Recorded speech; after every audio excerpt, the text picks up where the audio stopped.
காவியும் நீரும் கையில் தனிச்சிலம்பும் ஆவி குடிபோன வடிவம் கொண்டு ஒருத்தி வந்திருக்கிறாள் உண்மை சந்திக்க என்ற உமது மன்னனிடம் சென்று சொல்லுங்கள். உடனே சொல்லுங்கள். சொல்ல மாட்டீர்களா? பிறகுங்கள்.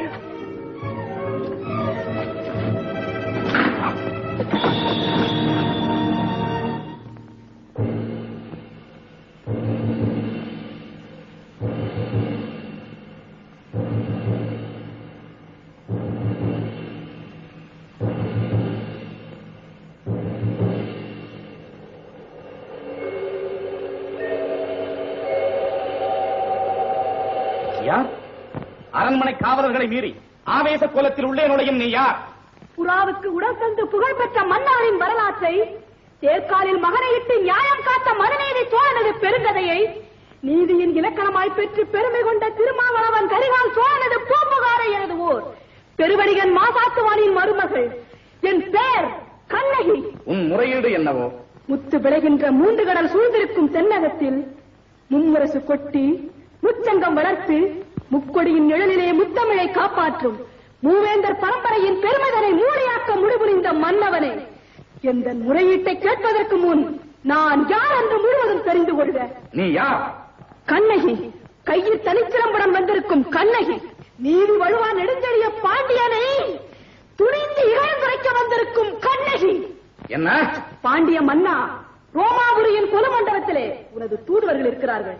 இதோ பாண்டியத்து பேரவையிலே ரோமானியர்கள் வீரர்களாகவும் தூதர்களாகவும் வீற்றிருக்கிறார்கள். கடல் கடந்து கொடி கட்டி ஆளுகின்றாய். அந்த கொடிக்கம்பம் முறிந்து விட அயல் நாட்டார் இகழ்ந்துரைக்க உனது கொடுங்கோல் அளித்த அவசர தீர்ப்புக்கு ஆளாகி கொலை உண்ட கோவலன் மனைவி கண்ணகி நான் என்பதையும் அறிந்திடுக அரசு, அறிந்திடுக. ஓ, கோவலன் மனைவி. கோவலன் மனைவி சிலம்பு திருடிய கள்வனின் மனைவி. போதும். யாகாவாராயினும் நாகாக்க மன்னா, நாகாக்க. யார் கள்வன்? என் கணவனா கள்வன்? இல்லை, இல்லை. அவரை கள்வன் என்று குற்றம் சாட்டிய கைவர்களின் கள்வர்கள். ஆத்திரத்தில் அறிவு கண்ணை மூடிவிடாதே கண்ணகி.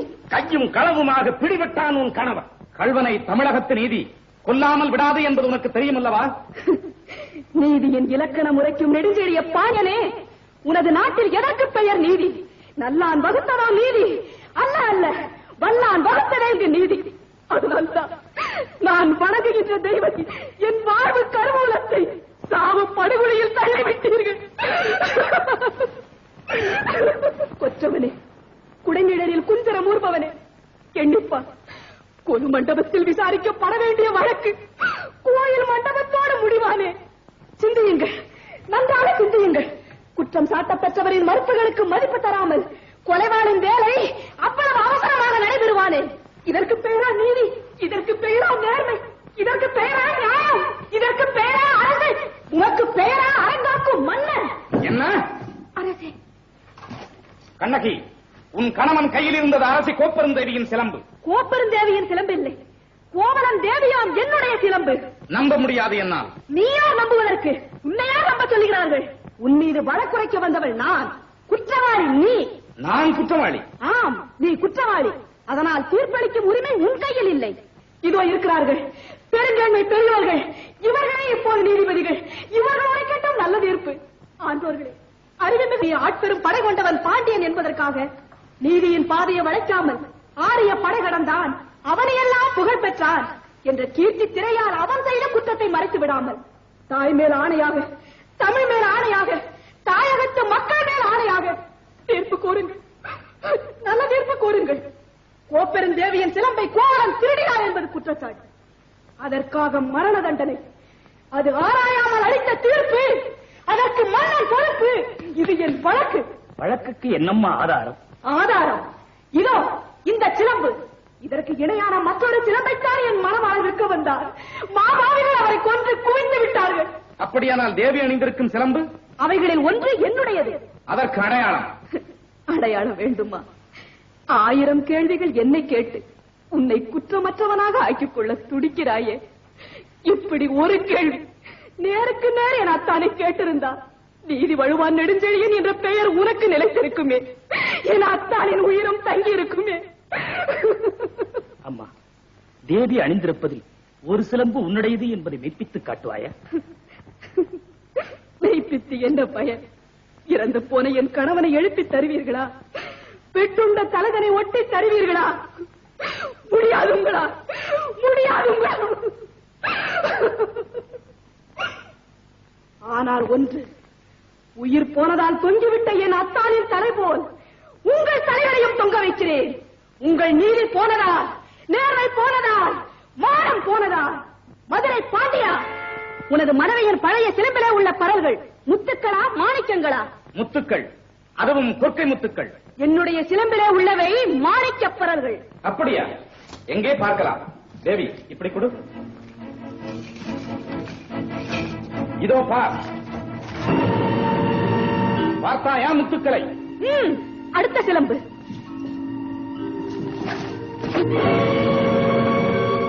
மாணிக்கங்கள். மாணிக்கங்கள் அல்ல, ரத்த துளிகள். தர்மத்தின் கண்கள் வடிக்கின்ற ரத்த துளிகள். பாண்டியா, உனக்கு இன்னும் சந்தேகம் இருந்தால் இதோ என்னுடைய மற்றொரு சிலம்பு. மாணிக்கங்கள். அமைச்சர்களே, அறங்கூறும் சான்றோர்களே, இதற்கு என்ன பதில்? தலை தொங்கி விட்டதா? நீரை கவிழ்ந்து விட்டதா? வாய் அழைத்து விட்டதா?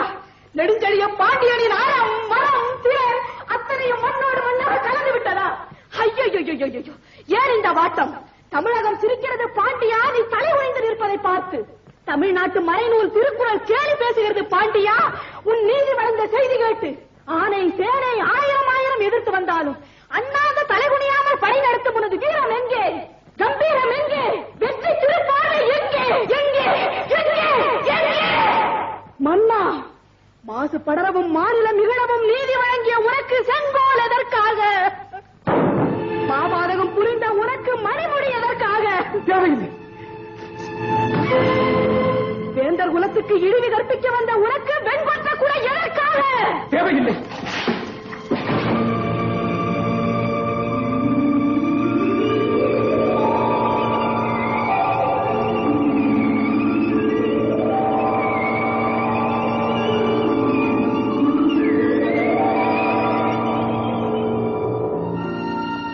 அழு, என்னை காலமெல்லாம் அழ வைத்த காவலனே அழு. என் காதலனை, என் கண்ணாளனை, கண்ணிறைந்த மணவாளனை துடிக்க துடிக்க கொன்றுவிட்ட பாவி அழு, அழு, நன்றாக அழு.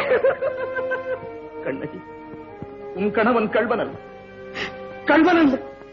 ஆராயாமல் அவசரத்தில் கொன்று வருகாமலை என்று ஆணையிட்ட நானே கள்வன். நானே கள்வன். தமிழே, தாயகமே, என் தாயே, என்னை மன்னித்து விடு அம்மா, என்னை மன்னித்து விடு.